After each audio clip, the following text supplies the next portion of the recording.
बंदौ गुरुपद कंज कृपा सिंधु नर रूप हरि महामोह तम पुंज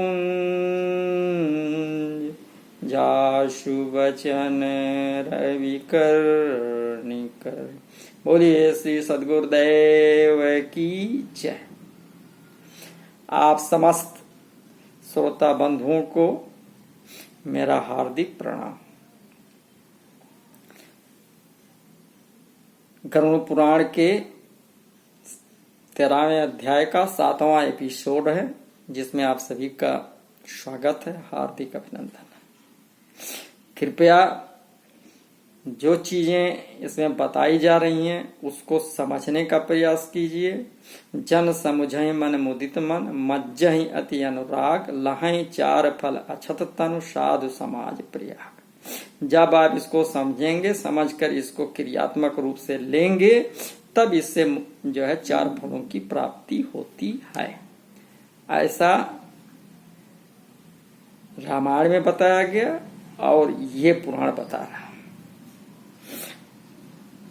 तो बताया अद्वैतम केचिद इच्छन्ति, द्वैतम इच्छत चा परे, समम तत्वम न जानन्ति, द्वैत अद्वैत विवर्जिताम। कई विद्वान अद्वैत को वास्तविक परम तत्व स्वीकार करते हैं और कुछ अन्य विद्वान द्वैत तत्व को ही प्रतिष्ठा चाहते हैं। परंतु द्वैत और अद्वैत से पृथक सभी के लिए समान रूप से स्वीकार परम तत्व को कोई नहीं जानता। कहने का मतलब कि जो विद्वान हैं वे द्वैत और अद्वैत के चक्कर में वाद विवाद करते रह जाते हैं, फंसे रह जाते हैं, लेकिन द्वैत से परम तत्व का ज्ञान नहीं होता और अद्वैत से भी परम तत्व का ज्ञान नहीं होता। द्वैत और अद्वैत से अलग जो सबके लिए सब में है, किसी प्रकार का जिसमें फर्क नहीं है, ऐसे जो परम तत्व है इसको कोई नहीं जानता। द्वैपदे बांधम मोक्षाय, ममेति न ममेति च, ममेति बद्धते जंतु न ममेति मुच्यते। मेरा नहीं है और मेरा है, ये दो भावना ही बंधन और मोक्ष के कारण हैं। देह, गे और पुत्र कलत्रादि में ममत्व बुद्धि करने से प्राणी बंधन को प्राप्त होता है और मेरा नहीं है त्याग करने से, इस प्रकार की भावना करने से मुक्त होता है। तत्कर्मम यत्र बंधाय सा विद्या सा विमुक्तिदा, आया साया परम कर्म, विद्या अन्या शिल्प नैपुणम।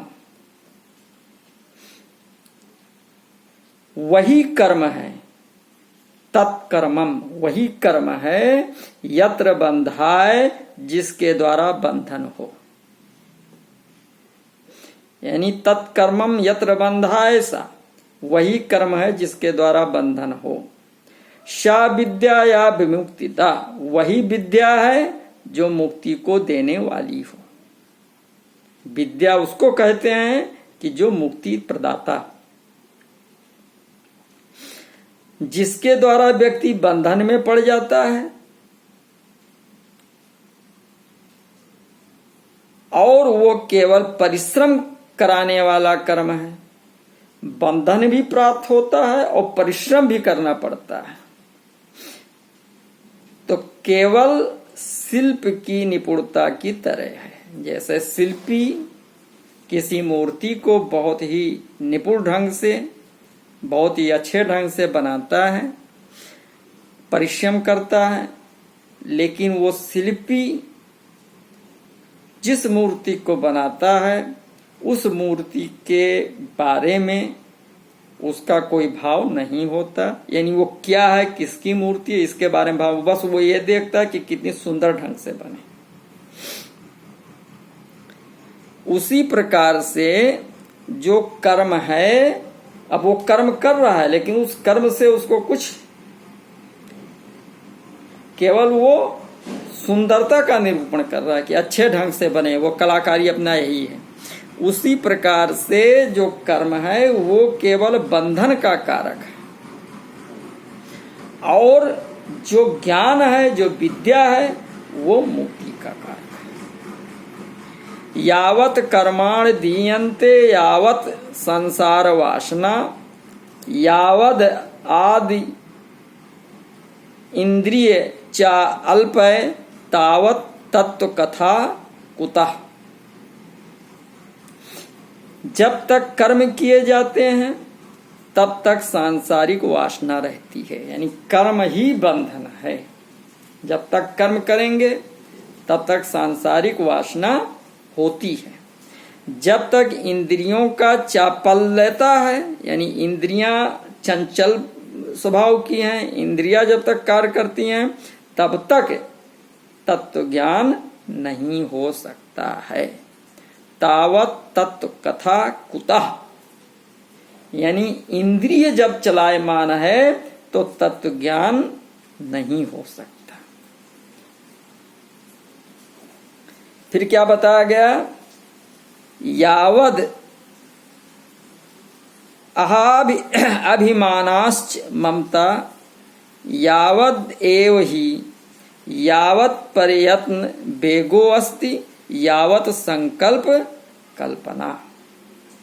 जब तक देह का अभिमान रहता है, देहाभिमान, यावद देहाभिमानश्च, जब तक देह का अभिमान रहता है तब तक ममता रहती, ममता यावद एव ही, यानी जब तक देह का अभिमान रहता है तब तक ही ममता रहती है।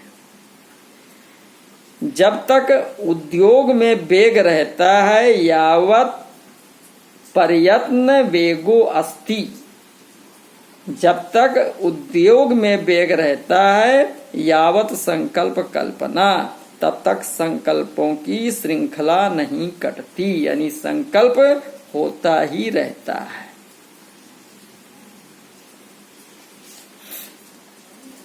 यानी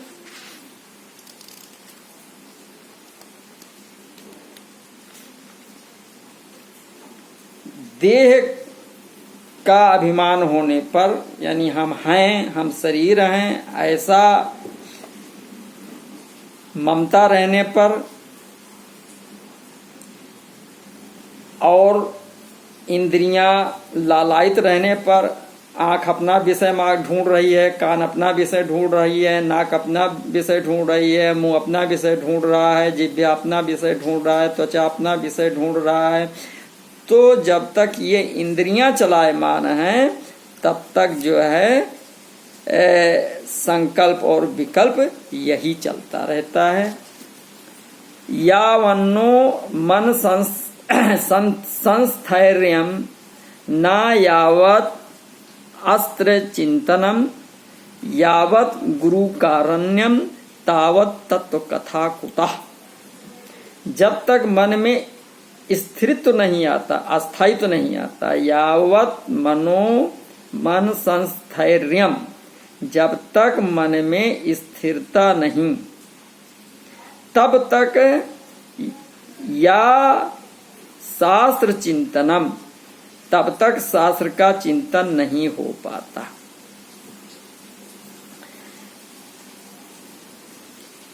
यावत गुरु कारुण्यम तावत तत्कथा कुता, जब तक गुरु की कृपा नहीं होती तब तक तत्व ज्ञान नहीं हो सकता।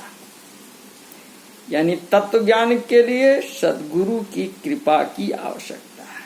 बहुत ही मोस्ट इंपॉर्टेंट बात बताया जा रहा है। तत्व ज्ञान चाहिए तो सद्गुरुदेव जी की सेवा करो,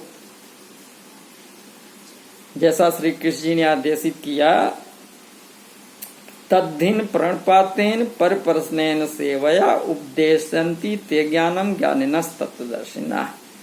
सदगुरु की शरण में जाकर के दंडवत प्रणाम करो, प्रणाम करके उनकी सेवा शुश्रूषा करो। सेवा शुश्रूषा करने के उपरांत में जब सदगुरु प्रसन्न होंगे तब उनको प्रसन्न जानकर उनके पास बैठकर तत्व ज्ञान की याचना करो।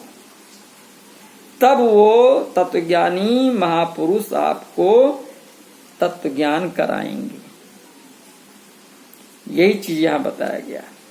तस्मात् सर्व प्रयत्नेन सर्व अवस्थासु सर्वदा तत्वनिष्ठो भवेत ताच्छर्यम रीक्षेन मोक्षम आत्मनः। इसलिए सब प्रयत्न से, चाहे किसी भी अवस्था में हो, यदि मुक्ति की इच्छा रखते हो तो हमेशा तत्वनिष्ठ बनो। धर्म ज्ञान प्रसूनस्य स्वर्ग मोक्ष फलस्य च तापत्रयादि संतप्तच्छायाम मोक्षतरोः श्रेयेत। आध्यात्मिक, आधिदैविक, आधिभौतिक इन तीन तापों से संतप्त जीव मोक्ष रूपी वृक्ष का आश्रय लेता है। मोक्ष फलस्य च, उसका धर्म और ज्ञान, धर्म ज्ञान प्रसूनस्य, उसका धर्म और ज्ञान वे पुष्प हैं। और स्वर्ग मोक्ष फलस्य च, स्वर्ग और मोक्ष ये फल है।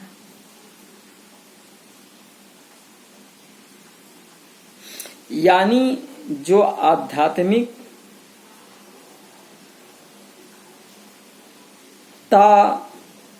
त्रयाद संतप्तच्छायाम, यानी जो तीन प्रकार के तापों से आच्छादित है, आध्यात्मिक, आधिदैविक, आधिभौतिक, इन तीन तापों से जो संतप्त है, मोक्षतरोः श्रेयते, वो मोक्ष रूपी वृक्ष का आश्रय ले लेता है। तो तस्मात् ज्ञानेन आत्मतत्वम् विज्ञेयं श्री गुरुः मुखात् सुखेनम उच्यते जंतु घोर संसार बंधनात्। इसलिए श्री गुरु मुख से ज्ञान द्वारा आत्म तत्व को जानना चाहिए, जिससे घोर संसार बंधन से व्यक्ति मुक्त हो जाता है। यानी गरुड़ पुराण हमको आदेशित करते हैं कि सदगुरु के शरण में जाएं, उनके श्रीमुख से उनके ज्ञान द्वारा आत्म तत्व को जानें, और जब ये जान जाएंगे तो संसार का जो घोर बंधन है, इस बंधन से व्यक्ति मुक्त हो जाता है।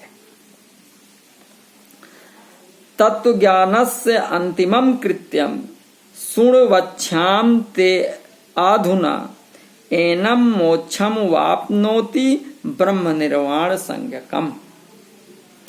तत्व ज्ञाता का मरणांत कृत्य, जिसके द्वारा ब्रह्म निर्वाण संज्ञक मोक्ष प्राप्त होता है। आगे कहा जा रहा है, ध्यान पूर्वक सुनो। यानी गरुड़ पुराण बता रहे हैं कि तत्व ज्ञान प्राप्त जो व्यक्ति है, जिसके द्वारा ब्रह्म निर्वाण संज्ञक मोक्ष की प्राप्ति होती है, वो बातें आगे बताई जा रही हैं। यानी जो इधर के अंतिम श्लोक हैं, बहुत ही ध्यान पूर्वक सुनने के लायक हैं। यानी कह रहे हैं बहुत ही हृदय से इसको सुनो, समझने का प्रयास करो।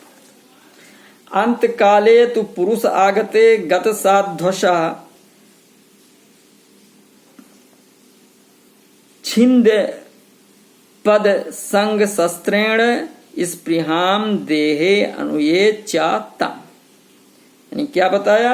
अंत काले चा पुरुष आगते, अंत काल के आ जाने पर व्यक्ति गत साध्वशा भय छोड़कर अनासक्ति रूपी शस्त्र से, छिंद पाद संग शस्त्रेण, अनासक्ति रूपी शस्त्र से इस प्रिहाम देह गेहाद विषयक देह अनुये चातम ममत्व को काट डाले। यानी अंतिम बहुत ही स्पष्ट बता रहे हैं कि अंत काल के आ जाने पर व्यक्ति को सभी भय छोड़ करके अनासक्ति यानी समस्त सांसारिकता से अनासक्ति मतलब उससे से अपने को अनासक्त कर ले, उसमें से अपने को हटा ले। उससे देह कि हमारी देह है, ये मेरा घर है, ये मेरा ये है, इससे सभी ममत्व को हटा लेवे। गृहात परवर्जितो धीरे पुण्य तीर्थ जलाप्युता शुचो विविक्ता आशीनो विधवत कल्पिता सने। वो धीर पुरुष घर से निकलकर पवित्र तीर्थ जल में स्नान करके पवित्र और एकांत देश में विधवत आसन लगाकर बैठ जाए। यानी जो तत्व ज्ञाता है वो धीर पुरुष वो क्या है कि जब अंतिम अवस्था आने को हो तो घर से निकल करके जल में स्नान करके पवित्र और एकांत जगह पर आसन लगाकर ठीक से बैठ जाए। अभ्यसेन मनसा शुद्धम तिरवृद्ध ब्रह्माक्षरम परम मनो यच्छेत इज्जत श्वासो ब्रह्म बीजम विस्मरण। क्या बताया? और शुद्ध परम त्रिवृत्त ब्रह्म अक्षर का मन से अभ्यास करे, जैसा गुरुदेव जी ने बताया उनके अनुसार, तथा ब्रह्म बीज का निरंतर स्मरण करके श्वास को जीत कर मन को नियंत्रित करे। यानी मन को नियंत्रित करना, ये मनो यद इच्छेजित श्वासो, श्वास को जीत कर मन को नियंत्रित करे। क्या मतलब कि गुरुदेव जी जैसे ही प्रक्रिया जो बताए हैं उसके अनुसार बैठ करके ध्यान लगाए। अब ध्यान की जो प्रक्रिया वो गुरुदेव जी बताएंगे, तो उन्हीं के अनुसार श्वासों को ऊर्ध्व गति में ले जा करके उसको नियंत्रित करें, मन को नियंत्रित करें और ध्यान पे बैठ जाए।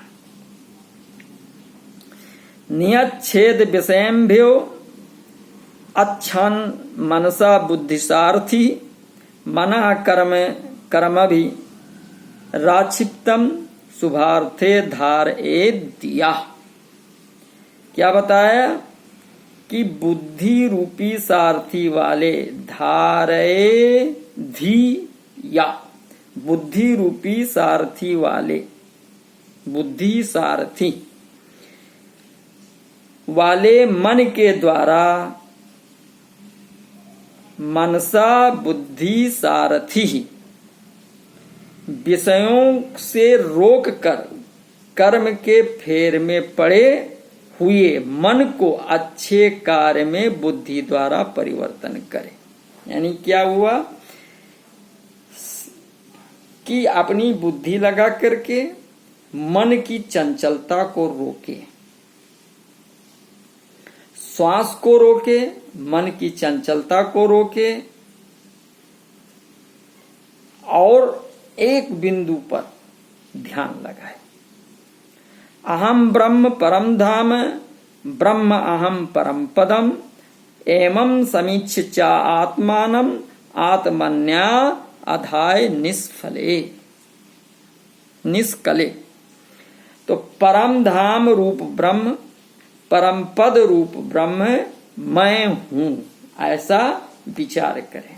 क्या विचार करें कि परम धाम रूप ब्रह्म, परम पद रूप ब्रह्म मैं ही हूं, ऐसी भावना को निरुपाधि आत्मा में अपने मन द्वारा स्थापित करें।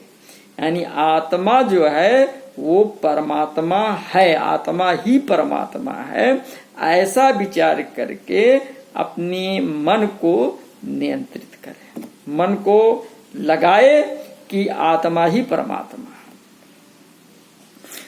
ओम इत एक अक्षरम ब्रह्म व्यवहारम अनुस्मरन यह प्रयात त्यजन देहम सायात परमाणु गति।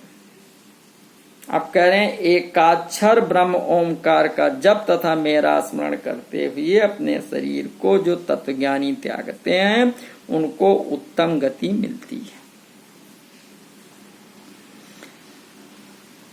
निर्माण मोहा जित संग दोषा अध्यात्म नित्य विनिवृत्त काया, जो मान तथा मोह से वंचित हैं, जिन्होंने आसक्ति रूपी दोष को जीत लिया है, अध्यात्म ज्ञान में जो नित्य स्थिर हैं, द्वंद्वीय विमुक्ता सुख दुख संगय्य गंछत्य मूढ़ा, परतव्यम यत् जो निष्काम हैं, सुख दुख द्वंद्वों से मुक्त हो गए हैं, ज्ञान हदे सत्य जले राग द्वेषम अलाप है, या अस्नाति मानसे तीर्थे शवय मोक्षम वापनीयात, जिनके अंदर से राग द्वेष चला गया हो, जो ज्ञान से भरपूर मानसरोवर में स्नान करता हो, ऐसे ज्ञानी व्यक्ति उस परम पद को प्राप्त करते हैं। बोलिए श्री सद्गुरुदेव की जय।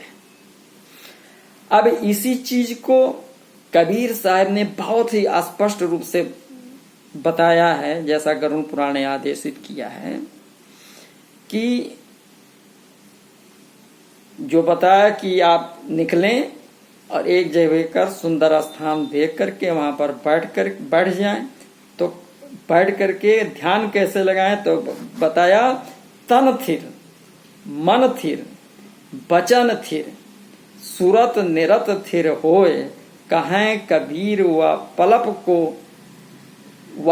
को कल्प न पावे कोई। यानी सद्गुरु द्वारा बताए हुए ज्ञान के माध्यम से उनके द्वारा जो प्रक्रिया बताई गई है, बैठ करके उस प्रक्रिया से ध्यान करें, जिसमें तन का स्थिर होना जरूरी है, मन का स्थिर होना जरूरी है, वचन का स्थिर होना जरूरी है, यानी कुछ बोले नहीं, तन थिर, मन थिर, वचन थिर, सूरत निरस, हमारी सुरती तो जो बाह्य संसार में लगी हुई है उसको स्थिर करना जरूरी है, और निरत जो भी बताया कि वायु श्वास को भी रोक दिया, इसमें भी आया था, श्वास को भी ऊपर ले जा करके एक जगह पर स्थित करें।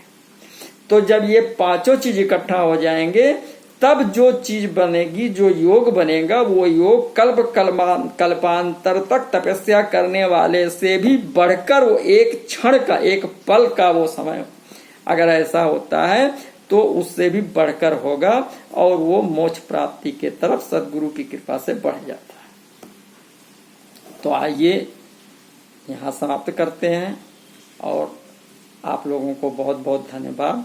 नमस्कार।